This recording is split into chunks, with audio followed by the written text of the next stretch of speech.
Guía ética para la transformación de México. Presentación. El comportamiento apegado a las normas éticas es indispensable para vivir en armonía con nuestra conciencia y para el bienestar y buen funcionamiento de las parejas, las familias y las amistades, las vecindades y multifamiliaridades, los barrios, las ciudades, los ejidos, las comunidades, las organizaciones civiles, las empresas, las instituciones, los países y hasta la comunidad internacional. En cambio, el abandono de tales normas conduce más temprano que tarde a las conductas antisociales, el desprecio a la ley, a la destrucción de la paz y la desintegración de todos los niveles de sociedad. Se establece así un círculo vicioso y una caída en espiral de la civilización a la barbarie. Así, una sociedad que se desentiende de la protección de sus integrantes más débiles cae muy pronto en la ley de la jungla, en la que los más fuertes imponen sus decisiones y sus intereses y oprimen al resto, y en que la que todos luchan entre sí en una competencia despiadada que coloca al colectivo en el camino de la desintegración. La difusión y reforzamiento de los valores éticos permite superar rupturas, fracturas, fortalece el respeto de las personas a sí mismas y a los demás, construye confianza, facilita los acuerdos y la colaboración, e impulsa de ese modo el desarrollo de sociedades fuertes, libres y justas. Mientras más se extienda la sociedad en el sentido ético, mayores serán el bienestar y la armonía social, habrá una mejor convivencia y será menor la necesidad de perseguir delitos.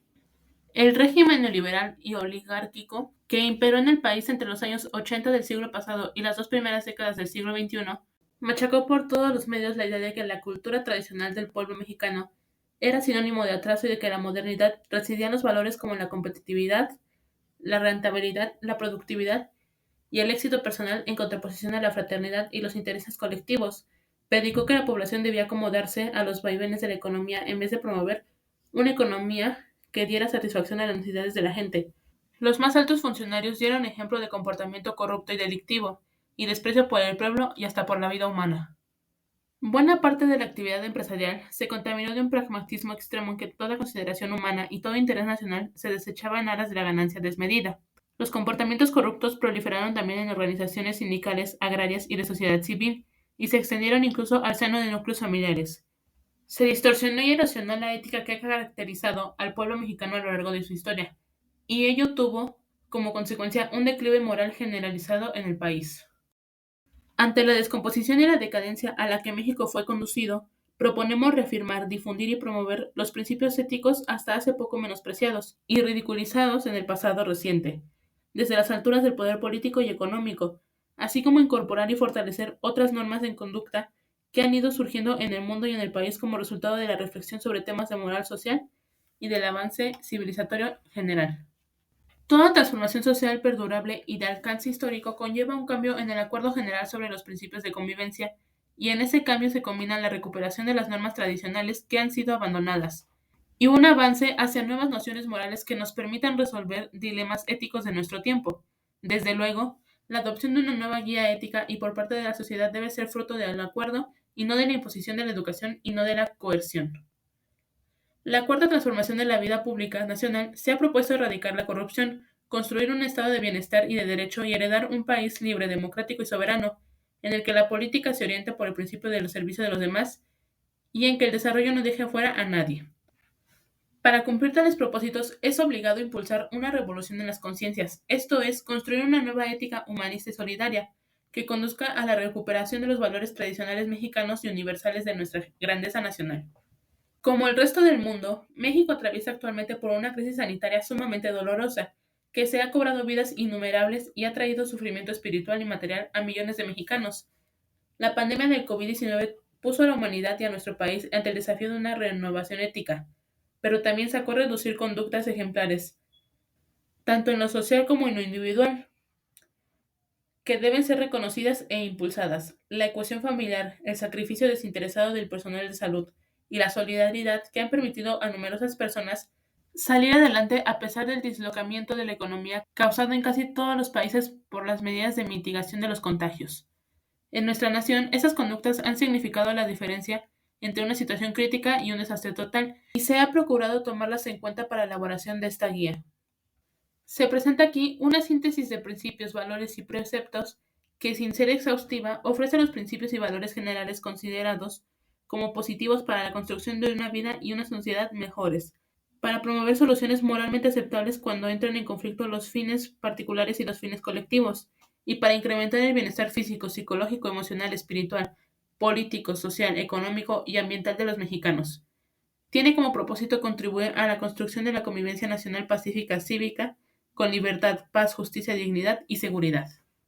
Este documento es producto de consultas, discusiones y reflexiones colectivas en las que participó mucha gente y procura conciliar el sentir común en la pluralidad de sentires. Quienes lo suscribimos asumimos la entera responsabilidad de lo escrito. No solo somos conscientes de su carácter polémico, sino que esperamos ofrecer un texto que aliente la discusión y que sirva de base, con la certeza de que es perfectible y que está abierto a la corrección y el enriquecimiento por parte de la ciudadanía, sin exclusión alguna. Esperamos, pues, que la primera edición de esta guía suscite reflexiones críticas y observaciones que en el futuro próximo puedan ser incorporadas en la nueva versión. 1. Del respeto a la diferencia. Evitemos imponer nuestro mundo al mundo de los demás. La humanidad es diversa por naturaleza y de muchas maneras, y el ejercicio de la libertad desemboca de manera inevitable en la diversidad. En el caso de México, esta diversidad es religiosa, política, ideológica, económica, social, cultural, idiomática, de tradiciones y hábitos, de género y de identidad sexual. Cada estado, cada municipio y cada barrio tiene una identidad propia. No todas las personas son como tú, no todas piensan como tú, piensan y hablan como tú. No todas actúan de la forma en que tú actúas, respeta la forma de otros y no pretendas imponer con tus conductas, gustos, opiniones o preferencias. El laicismo es un principio fundamental del Estado mexicano y se traduce en la convivencia diaria en el respeto de las creencias de todas las personas y su libertad de profesar la religión que desea o no profesar religión alguna. 2. De la vida. No hay nada más valioso que la vida, la libertad y la seguridad de las personas. Cuida tu vida y la de los demás. No la desperdicies en cosas que tú mismo consideras que no valen la pena. Otórgale un sentido y un propósito hasta el final de tus días. 3. De la dignidad. No se debe humillar a nadie. La dignidad es un valor que tiene todo ser humano por el hecho mismo de ser persona, y lo que lo hace sujeto de derechos universales. Es también lo que lo hace merecedor del respeto de los demás. Nada ni nadie puede quitarte tu dignidad, ni la pobreza, ni el hambre, ni la agresión, la discriminación, la persecución o la cárcel. Nadie puede humillarte si no te humillas. Defiende tu dignidad incluso en las peores condiciones y respeta la dignidad de otros, porque de no hacerlo pierdes la tuya propia. 4. De la libertad. La paz y la libertad son indispensables. Nadie puede estar en paz sin libertad. La libertad es un conjunto de decisiones que son permitidas por las leyes y por sus propias capacidades. El único límite son los derechos de otras personas. Solo quienes conocen esos límites y son capaces de gobernarse teniéndolos presentes pueden considerarse libres. Para ejercer tu libertad es necesario que nada ni nadie, particularmente las autoridades, interfieran en tus elecciones personales y que el Estado garantice tu seguridad, tu integridad y tu vida para que puedas realizarlas, siempre y cuando no dañes a terceros ni vulneres sus derechos. Trabaja por expandir tu libertad y la de los otros combatiendo las prohibiciones sin sentido, las leyes injustas, las limitaciones absurdas y el autoritarismo. Impulsa el triunfo de la libertad ayudando a crear un mundo para que la responsabilidad de las personas haga innecesarias las fronteras y las cárceles. Muchos dieron su vida para construir la libertad que hoy tienes. Retribuye su sacrificio ampliando la libertad para los que vienen. 5. Del amor. El amor al prójimo es la esencia del humanismo. El amor es el anhelo de integración de tu propia persona y de esta con las demás. Es la brújula y el ancla principal de tu vida. Es diverso y a la vez es uno solo. Se expresa como amor propio materno, paterno, filial, fraterno o de pareja, pero también como amor a tus prójimos cercanos, a tus amigos, a tu país, a la especie, al medio ambiente y a los organismos con los que compartes el planeta, al conocimiento, las prácticas profesionales, las artes y los deportes, a quienes te precedieron y a las generaciones futuras. Sé una persona amorosa desde tu cama y tu mesa hasta la fraternidad universal. Sé compasivo, ama especialmente a las personas que llevan una vida difícil por falta de amor. Toda muestra de consideración y afecto que reciban de ti, por pequeña que sea, será para ellas un regalo invaluable. Cultiva amor siempre porque la vida sin amor es el vacío más árido y la peor carencia que puede padecer el ser humano. 6. Del sufrimiento y el placer. No hay mayor alegría que la felicidad de los demás. El gozo y el dolor son partes inseparables de la vida, tanto en sus expresiones espirituales como en las corporales. Goza sin más limitaciones que de las que no dañar a nadie, y no hacer daño a tu propia persona. Convierte el gozo ajeno en motivo de tu propio gozo. Nunca conviertas el sufrimiento de otra persona en el motivo de tu placer, ni tu placer en ostentación. No te aficiones al dolor, llora tus pérdidas y sigue adelante. Cuídate y quiérete, pero no disfrutes sintiendo lástima de ti mismo. 7. Del pasado y del futuro. Quien no sabe de dónde viene, difícilmente sabe a dónde va. Eres quien eres y estás en donde estás por muchísimos seres que te antecedieron, desde tus padres y tus abuelos y los abuelos de tus abuelos hasta los primeros ejemplares de la especie humana. Eres un eslabón de una cadena que vincula generaciones. Cultiva el entendimiento del pasado y ayuda a la construcción de un mejor futuro. Procura conocer, comprender y honrar a tus ancestros biológicos y culturales, y dejar una huella que haga mejor la vida de tus descendientes. Ama a aquellos que murieron antes de que tú nacieras y de los que tienes noticia y recuerdo. Tu memoria es su casa y su fuerza. Ama a los que vendrán después de ti, porque tu esperanza es el lugar en el que habitan. Ama a la criatura que fuiste y a la persona de edad avanzada que serás, porque son partes inseparables de ti mismo. 8. De la gratitud. El agradecimiento es la mayor virtud de una buena persona. La gratitud es un atributo que dignifica como ningún otro, y su contrario, la ingratitud, degrada como pocos. Si agradeces a quien te ha beneficiado sin tener obligación de hacerlo, refuerzas la generosidad y construyes civilización. Si por el contrario, ignoras a quienes han hecho algo bueno por ti, promueves el egoísmo y la rudeza, la insensibilidad y contribuyes a la barbarie. 9. Del perdón. El perdón libera a quien lo otorga y a quien lo recibe. Pedir perdón y perdonar son las cosas más difíciles en nuestra relación con los demás. Hay una resistencia natural a disculparse por quien que lo hace siente que se rebaja, se humilla o se rinde, y por ello no alcanza a vislumbrar la enorme potencia liberadora del perdón. Independientemente de que se obtenga o no el perdón, quien lo pide sinceramente y se dispone a reparar el daño del dolor causado, recupera su dignidad y su paz interior. Quien perdona se deshace del rencor y la sed de venganza, e incluso del odio, y puede de esa forma superar la ofensa y seguir adelante.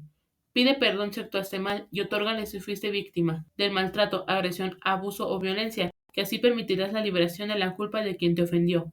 Perdónate a ti mismo. Los errores propios suelen conducir a un padecimiento interior de difícil salida. Comprende las motivaciones de tu conducta indebida, conviértela en aprendizaje y enmenda el daño causado. 10. De la redención. No se debe enfrentar el mal con el mal.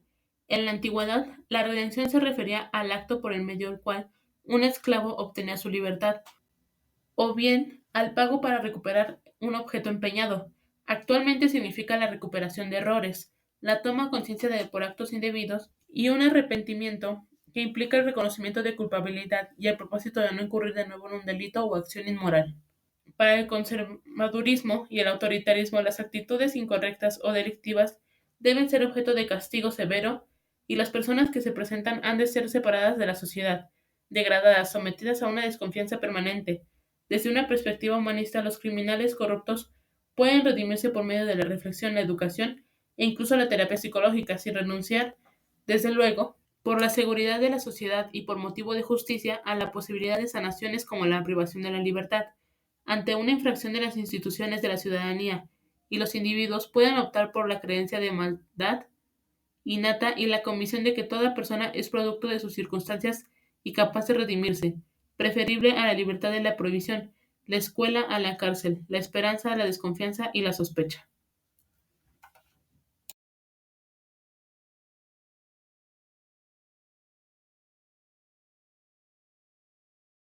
11. De la igualdad. La buena ley debe moderar la opulencia y la indigencia. No puede haber trato igual entre desiguales. De la dignidad de origen se desprende que merecemos la igualdad. La posición social y económica, el lugar de nacimiento y residencia, la ocupación, el sexo, el género, la orientación sexual, el nivel educativo, las posturas políticas y las creencias religiosas no son un fundamento que justifique dar un trato desigual a una persona por parte de sociedad o de las autoridades a quienes en particular, ni traducirse en la negación de derecho fundamental alguno, ni llevar a nadie a prejuzgar sobre las aptitudes y capacidades de la persona. Al contrario de lo que pregona el pensamiento conservador, la desigualdad no es un hecho natural ni parte de un orden divino. Quien nace pobre no debe estar condenado a morir más pobre. La desigualdad de cualquier terreno es producto de la injusticia y genera sufrimiento. Ante el abismo de desigualdades de toda clase que imperan en el país y en el mundo, es deber de todos contribuir al establecimiento de una igualdad efectiva, pero en tanto esta no se logre, debes ayudar a quienes se encuentran en desventaja, debilidad, riesgo o sean discriminados en cualquier ámbito de la vida. No se puede tratar igual a desiguales. El lema "primero los pobres" no significa otorgar a estos un privilegio en detrimento de quienes no encuentran en situación de pobreza, sino atenuar las desventajas de quienes se encuentran reducidos a la pobreza a fin de construir una sociedad más justa y más igualitaria. De la misma manera, se tiene que erradicar el machismo y la violencia contra las mujeres, a lo que no significa discriminar a los hombres, sino procurar una plena igualdad en la ley y en la práctica, de derechos y obligaciones de mujeres y hombres, y garantizar que las primeras tengan circunstancias favorables para su desarrollo, su integridad física y emocional y su seguridad. Combatir la pobreza y la marginación de las comunidades indígenas no es privilegiarlas, sino restituir los derechos que les han sido negados por siglos, y una manera de hacer efectiva su dignidad y su autodeterminación. 12. De la verdad, la palabra y la confianza. No mentir, no robar, no traicionar. La veracidad es la cualidad de las palabras de apegarse a la realidad. Ciertamente no todas las personas tienen la misma idea sobre un hecho determinado, y es frecuente que surjan disputas sobre la veracidad de una expresión o un discurso, pero es posible minimizar tales disputas si quienes toman parte de ellas se conducen en forma honesta y exponen lo que consideran como la verdad. Una persona miente cuando tergiversa o deforma los hechos en forma deliberada, aun sabiendo que lo que expone es parcial o totalmente falso. Esta conducta deteriora rápidamente las relaciones sociales y a la larga termina por afectar al mentiroso. Defiende la verdad en la que crees y abre tu mente a la verdad de los otros. Sobre todo, no te aferres en la defensa de una mentira. Una forma particularmente perniciosa de la falsedad es prometer algo y no cumplirlo, o prometer acciones en un sentido y posteriormente actuar en sentido contrario, es decir, faltar a un compromiso adquirido. Existe la traición a la palabra propia, y aún más grave, la traición a la confianza de los demás. La mentira y la traición destruyen la confianza que es la credibilidad de otras personas han depositado en ti. Cuando esas prácticas se extienden y generalizan, acaban con los cimientos mismos de la convivencia civilizada. Exprésate sinceramente con veracidad. Honra tu palabra y no abuses de la confianza de nadie. Si te conduces con lealtad y congruencia, los demás sabrán qué esperan de ti y no serán defraudados por una palabra ni por tus actos. 13. De la fraternidad. Ser fraterno es hacer propio los problemas de los demás. La fraternidad es el compromiso activo y efectivo, pero respetuoso, en la búsqueda de soluciones a problemas de los demás. Idealmente debe ser la guía de la acción social de estados, gobiernos, instituciones, sociedades e individuos a fin de superar o aliviar el sufrimiento, la carencia y la indefensión de millones de personas. Es un deber colectivo de las naciones ofrecer a cada una de sus hijas e hijos una cuna para nacer, un pupitre para aprender, herramientas para trabajar, una cama para dormir, una mesa para comer, un techo para guarecerse, un lugar en el hospital para curarse y una tumba para descansar. Si dedicas una parte de tu tiempo a contribuir a la realización de esta tarea, tu recompensa será de vivir un país más libre, más justo, más seguro, más pacífico y más próspero. 14. De las leyes y la justicia. Al margen de la ley, nada; por encima de la ley, nadie. Todo por la razón y el derecho, nada por la fuerza. La justicia es la conciliación civilizada de los derechos de dos o más actores sociales con base en el derecho. Su guía principal es el conjunto de leyes locales, nacionales e internacionales. Es el medio principal para evitar que los conflictos se resuelvan por medio de la violencia. Por eso se dice que la paz es fruto de la justicia. Las leyes son imperfectas por naturaleza y deben adecuarse constantemente a las realidades humanas y sociales. Son siempre cambiantes. Así se presenta la situación de que las leyes injustas deben ser modificadas. Lucha con la palabra, con la organización social y con los recursos legales para modificar las leyes que no sean justas. No basta con que existan leyes para que haya justicia. Debe haber además instituciones apegadas a la legalidad y servidores públicos sin distingo. A esto se le llama Estado de Derecho, y de esta forma se genera en la sociedad certidumbre jurídica. Cuando por el contrario las leyes no se aplican o se aplican en forma facciosa, direccional o arbitraria, proliferan la injusticia y la impunidad. Esto es lo que se llama estado de chueco. Si la justicia depende de ti, procura ponerte en el lugar de quienes reclaman y de actuar apegado a las leyes y reglamentos y de acuerdo a tu conciencia. 15. De la autoridad y del poder. El poder solo tiene sentido y se convierte en virtud cuando se pone al servicio de los demás. El poder es la facultad de actuar y tomar decisiones en nombre de otros. La autoridad es la confianza que otros depositan en ti para que actúes en función a sus necesidades y sus intereses. Ni el poder ni la autoridad son derechos o atributos de tu persona. Uno y otra solo tienen el sentido ético, cuando se ejercen para servir a los demás. Si los usas en provecho propio o de tus allegados, incurres en corrupción, perviertes el cargo, traicionas la confianza depositada en ti, destruyes tu dignidad y tu prestigio, dañas a tu familia y a tus personas cercanas, y no conocerás la satisfacción de servir a los demás. Si llegas a un cargo público, deberás recordar siempre que estás ahí como representante y ser fiel a tus representados. Tener en mente que eres el mandatario o la mandataria y que tus mandates son lo que te mandan. En otros términos, debes apegarte siempre al principio de mandar o vendiendo. La política es un asunto de todos, aunque no ocupes un cargo público. No debes desentenderte de los asuntos políticos ni descuidar cosas que son de interés general. Individuos y sociedades apáticas son alimento del autoritarismo y la opresión. Mantener una actitud participativa, crítica y vigilante sobre tus gobernantes es la esencia más democrática y la mejor manera de preservar la libertad, el bienestar y la paz. No olvides nunca que el pueblo manda y que sigue el derecho de poner y quitar a sus gobernantes, así como de tomar parte de asuntos públicos. 16. Del trabajo. No hay mayor satisfacción que tener trabajo y disfrutarlo. Al igual que el poder, el trabajo adquiere su pleno sentido cuando se realiza para los demás. El trabajo nos asegura el sustento, nos vincula con nuestros semejantes y nos ofrece una forma de realización personal. Es universal como derecho y como un deber del que quedan excluidos los menores de edad, adultos mayores y personas con alguna discapacidad. Del más humilde al más prestigioso, el trabajo articula a los humanos en sociedad. Cuando realices el tuyo, ten siempre presente a tu cliente, a tu consumidora, a tu paciente, a tu educando, y pon en la tarea lo mejor de ti mismo. La paga, el salario, los honorarios y las prestaciones laborales son el reconocimiento de tu esfuerzo y la condición para tu sustento y el de los tuyos, y su bienestar inmediato. Defiende tus derechos laborales, no permitas que te exploten y si te explotan, busca remediarlo con organizaciones y argumentos con las leyes y los reglamentos en la mano. Respeta los derechos de tus colegas, procura mejorar y ampliar los de tus empleados. Respeta y honra el futuro del trabajo ajeno. No destruyas a menos que sea para construir algo mejor. No desperdicies insumos y no deseches cosas que aún puedan tener utilidad. 17. De la riqueza y la economía. No es más rico el que más tiene, sino el más generoso. Es lícito poseer y acreditar bienes materiales por medio de actividades industriales, comerciales, financieras, profesionales o de servicios, siempre y cuando se haga con respeto a las leyes y conciencia de que la riqueza debe ser distribuida. Es legítimo, además, y contribuye al desarrollo cuando se crea empleos dignos y cuando se contribuye al erario con impuestos justos y cuando se representan los intereses superiores del país y de la sociedad, tales como el cuidado del medio ambiente y la preservación de la soberanía. No es lícito enriquecerse mediante el engaño, a costas del sufrimiento de otras personas, a expensas de los bienes comunes o del detrimento del bienestar del prójimo. La riqueza mala vida es aquella que se logra mediante el engaño, el robo, el abuso de información, o privatizando lo que es de todos o lo que no debe tener dueño. Tales formas de enriquecimiento son corruptas.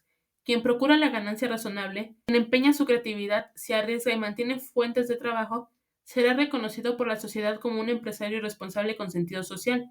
Por el contrario, quien pretende hacer negocios mediante el tráfico de influencias, los acuerdos inescrupulosos que afectan a la hacienda pública o mediante la mera especulación, será merecedor de la reprobación o el de crédito. La economía debe servir a las personas y no al revés. La riqueza que tiene mayores efectos positivos es la vida de los individuos y de los países que están mejor distribuida. Una economía que cumple con estos principios es una economía moral. 18. De los acuerdos. Los compromisos se cumplen. Cuando tomes parte de un acuerdo, procura que éste resulte beneficioso para todas las partes, y no solo para tus intereses o necesidades. Los convenios desequilibrados suculentos para unos e injustos para otros no suelen durar mucho porque no resuelven los conflictos de fondo, simplemente los ocultan y los postergan. Si haces un negocio que te beneficia, cuida que no empobrezca a tu contraparte porque eso es una forma de injusticia, y tu prestigio terminará por venirse abajo. 19. De la familia. La familia es la principal institución de seguridad social de México.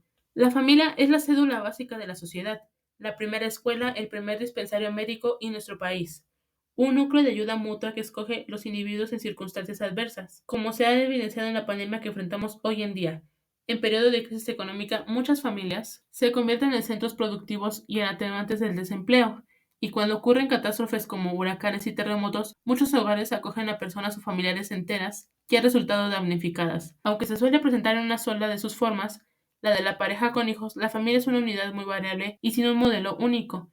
En este ámbito de convivencia y vida cotidiana pueden caber una sola persona o muchas, individuos con o sin parentesco sanguíneo o matrimonial, del mismo sexo o sexo diferente, Independientemente de cómo se conforme, la familia debe regirse por las mismas consideraciones éticas que el resto de las sociedades: respeto a la dignidad, libertad, igualdad y fraternidad. Trata a los integrantes de tu familia con respeto y la dignidad que merecen. Busca una reparación justa y equitativa del trabajo doméstico. Respeta la individualidad y autonomía de cada uno de tus familiares, en función a su edad y aptitudes. Evita las actitudes autoritarias, violentas y arbitrarias, y procura resolver los conflictos mediante el diálogo. Si hay en tu familia niños o personas mayores, conócete hacia ellas con respeto, e inculca en los menores los principios éticos aquí referidos y edúcalos con fuerza del ejemplo. 20. De los animales, las plantas y las cosas. Al cuidar el aire, el agua, la tierra, las plantas, los animales y las cosas, nos cuidamos todos. La tierra y el territorio, nuestra casa común, debe ser cuidado y protegido por todos en fin de mantener el equilibrio y la armonía de los ciclos de vida y heredar a las futuras generaciones. Compartimos el planeta con un sinfín de organismos, no humanos. Muchos de ellos están en la Tierra desde millones de años antes del surgimiento de la humanidad, y muchos otros seguirán aquí cuando ya no estemos. De las plantas y de los otros animales nos distinguen el intelecto y una capacidad cualitativamente mayor para transformar el entorno, tan portentosa como terrible. Salvo por las comunidades agrarias y ancestrales, la humanidad ha perdido el control de esa capacidad y ha generado daños inconsumerables al medio ambiente. Es un imperativo ético de primer orden recuperar ese control para restaurar los ecosistemas dañados o destruidos y colaborar para recuperar el equilibrio perdido en el ámbito planetario, no solo por la supervivencia de otras especies, sino por la nuestra. El intelecto y la razón no te otorgan privilegios especiales, sino por el contrario, te imponen obligaciones puntuales para que el entorno natural, como la de no propiciar su destrucción y la de no solazarte con su deterioro. Procura preservar la vida y el entorno natural de los animales y de las plantas, a menos que tu integridad o tu vida estén en juego. Debemos ser extremadamente cuidadosos en el aprovechamiento de los recursos naturales y evitar que se produzcan desequilibrios o que los agotemos en el ciclo de unas cuantas generaciones, privando de su beneficio a nuestros descendientes. No contamines el agua, la tierra y el aire. Tenemos el deber de compartir nuestra atribución de dignidad con todos los seres vivos del mundo, e incluso con las cosas inanimadas como la atmósfera, los ríos, los océanos y los yacimientos minerales, y asumir que no somos los reyes de ninguna creación, sino pasajeros, junto a una diversidad de organismos, en una nave que viaja por la inmensidad del espacio.